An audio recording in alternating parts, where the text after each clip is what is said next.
Eggs Benedict is the undisputed king of the breakfast table. A luxurious poached egg on an English muffin with some ham and everything covered in a lemony, buttery Hollandaise sauce. Eggs Benedict relies on the success of a couple of infamously tricky components, which is why most people only ever eat it out at restaurants. But you aren't most people. And you probably already know that if it's on fancy foods to fool your friends, then it's not as hard as it looks. By the end of this episode, you will be able to whip up a plate of Eggs Benedict anytime you want at home.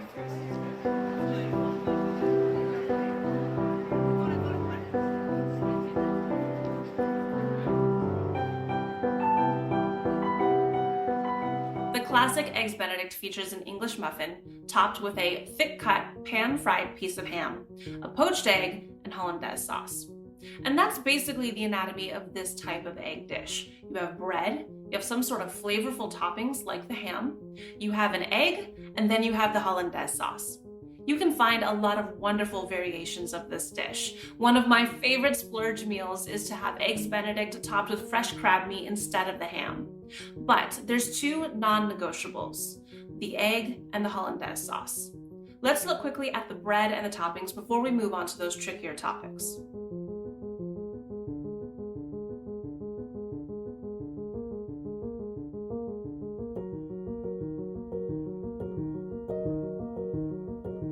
The traditional bread for an Eggs Benedict is an English muffin, and their distinctive, chewy, crispy texture makes the perfect foil for the rest of the ingredients. Unfortunately, English muffins are not easy to find in Austria, although I have been able to find them regularly at Merkur, where they're called Weizen Toastbrötchen.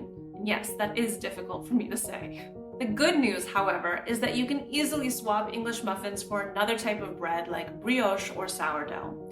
Just bear two things in mind as you are choosing your bread. One, make sure to toast your bread to get the right texture. The bread base for Eggs Benedict should have some heft, but not so much that it loses its bready chewiness.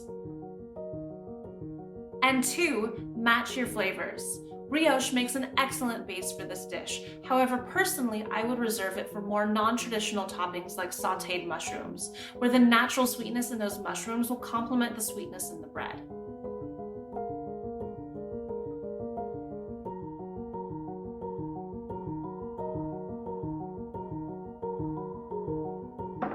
I'm going to make a well-known mashup of Eggs Benedict and Eggs Florentine today, using a high-quality smoked ham and some spinach and garlic sautéed in olive oil. You can take the toppings for your Eggs Benedict in many different directions. Ham, bacon, stir-fried mushrooms, sautéed spinach, roasted red peppers, or tomatoes, it all tastes good.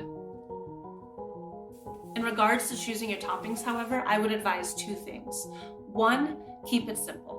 The toppings are not the star of the show, so plan to keep the flavors clean, uncomplicated, and assertive. You want them to complement the flavors of the Hollandaise sauce, the egg, and the bread, not detract from it. And two, stay away from anything too fatty. Between the runny egg yolk and the Hollandaise sauce, this dish is already very fatty and very rich. So if you add in a fatty topping like salmon or avocado, you're gonna push the richness of it way over the edge.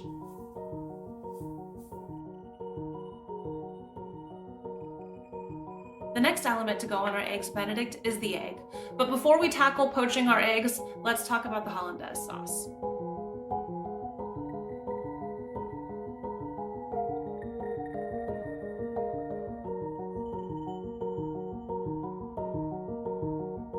Hollandaise sauce is like liquid gold. A good Hollandaise sauce is going to be rich and velvety, thick without being stodgy, and feature the flavors of butterfat and egg yolk balanced by lemon. Most people know of Hollandaise sauce within the context of Eggs Benedict, but it also makes a great sauce or topping for non-oily fish, seafood, or steamed vegetables like asparagus. A Hollandaise sauce contains melted butter to form the bulk of the sauce, lemon juice for acidity, salt, paprika or cayenne pepper, an egg yolk as our emulsifying agent, and a bit of water to help loosen the mixture to the right consistency. I should point out that there is no flour, starch, or gelatin here. If you find a Hollandaise recipe that calls for any of those ingredients, run as fast as you can in the opposite direction.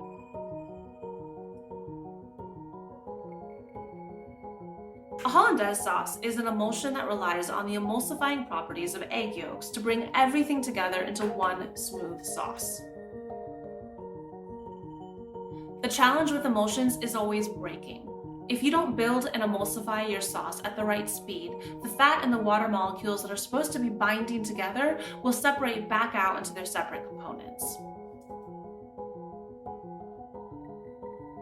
Traditionally, emulsions were done by hand, and they required a lot of practice and a lot of patience. You would have been very gently tempering the egg yolk over a water bath while slowly adding in the melted butter, taking care not to make it into scrambled eggs, and whisking until your arm falls off. Immersion blenders have changed all of that. We're going to start by blending the egg yolk with the other ingredients for a few seconds, making sure it is very well mixed. Then, keeping the blender running, we're going to slowly add the butter in a thin stream. Rather than tempering the egg yolks through direct heat, it's going to be pasteurized through two indirect sources: the kinetic energy of the immersion blender and the heat of the melted butter. You'll start to see the sauce build and get thicker. Keep going with all the butter, then taste it and adjust with salt, pepper, and lemon as needed. We want the consistency to be thick but not stodgy. It should drip off the spoon but coat it well. If you need to, add a little bit more water and keep blending to loosen up the sauce to the right consistency. Once you've gotten the sauce to the perfect consistency, set it aside. I personally don't bother with keeping my Hollandaise sauce too warm before serving. However, if you would like to, you can either transfer it to a thermos or cover it and set it over another bowl of hot water.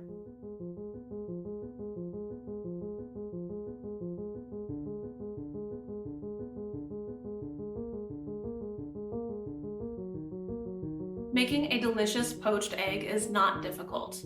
What is challenging is making them look good. Consistently turning out pretty, perfectly formed poached eggs takes a lot of practice. But here's the good news. There's a couple of tricks that can make this entire thing easier for us, and ultimately your poached eggs are going to be covered by Hollandaise sauce, which means that it doesn't really matter what your naked poached egg actually looks like. A Hollandaise sauce covers a multitude of sins. Making a poached egg ultimately requires two things: hot water and an egg. But with a couple of additions and process changes, we can make it easier to turn out the prettiest possible eggs. If you crack an egg into a plate, you will see that the egg has three distinctive parts: the yolk, the tight egg white, and the loose egg white. The loose egg white is the part that creates all of those little wispies in the water during poaching. The fresher your egg, the less loose egg white it will have. So tip number one is to get the freshest eggs possible. I'm going to add a bit of acid to the water. You can either use a light vinegar or a splash of lemon juice. The acid won't add flavor to the egg, but it will help the ovalbumin proteins in the egg white to coagulate together into a more cohesive structure. Then we're going to crack the egg into a fine mesh strainer, shaking it gently and allowing the loose egg white to drip out. Now that our water and acid is ready, I'm going to gently lower the strainer with the egg into the water and tip it out. Then give the water a swirl to help wrap the coagulating egg white around itself.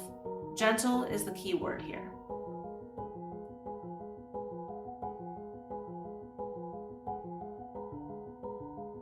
It's going to cook for 4 to 5 minutes, then we'll pull it out with a slotted spoon and drain off the excess water. At this point, you have two options. Either you finish the dish and serve the eggs immediately, or you transfer them to a bowl of cold water. This is the restaurant secret to Eggs Benedict. You can poach your eggs in advance, even days in advance, and then reheat them just before serving. If you want to do this, all you'll do is cook your eggs and then transfer them immediately to a bowl of cold water so that they don't set any further. Then you refrigerate them until you're ready to serve. When it's time to serve, you'll transfer them into a bowl of hot water for a couple of minutes to reheat them.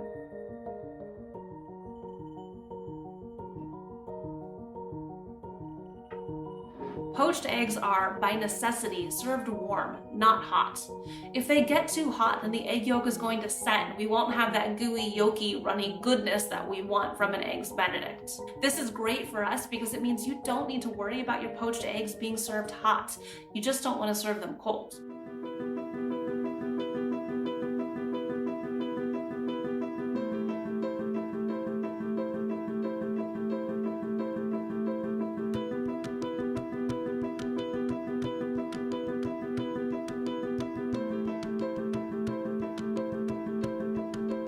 I'm developing a recipe, there's 4 criteria I'm mentally rating every dish on. How easy is it to find the ingredients? How expensive will it be?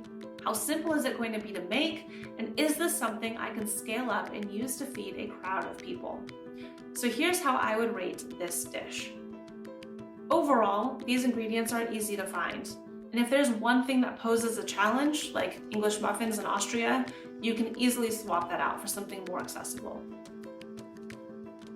A classic Eggs Benedict is a relatively inexpensive dish, but you can definitely make it super luxurious if you want. The flavors are so good that you will have a delicious meal even if you use budget ingredients. But if you want to make it really special, buy the nicest, freshest eggs you can find, the high-end butter, and add in some top-shelf toppings like lobster meat. And while you're at it, crack open a bottle of champagne to go with your meal. Eggs Benedict is a glorified open-faced sandwich. That's easy enough. Hollandaise sauce is super quick and easy to make once you get the hang of emulsifying sauces. But poached eggs, that takes some practice. It's 100% doable, even for inexperienced cooks. But know that your eggs likely won't look super pretty. Pour some Hollandaise sauce over the entire thing, however, and I promise no one is going to be complaining. There are 2 things that make Eggs Benedict a solid choice for entertaining.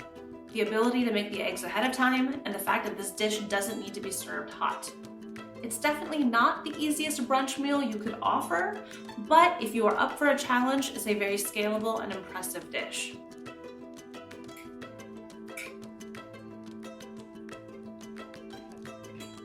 Thanks for watching. Check out the recipe below in the description, leave me a comment, and make sure to hit like and subscribe for more videos.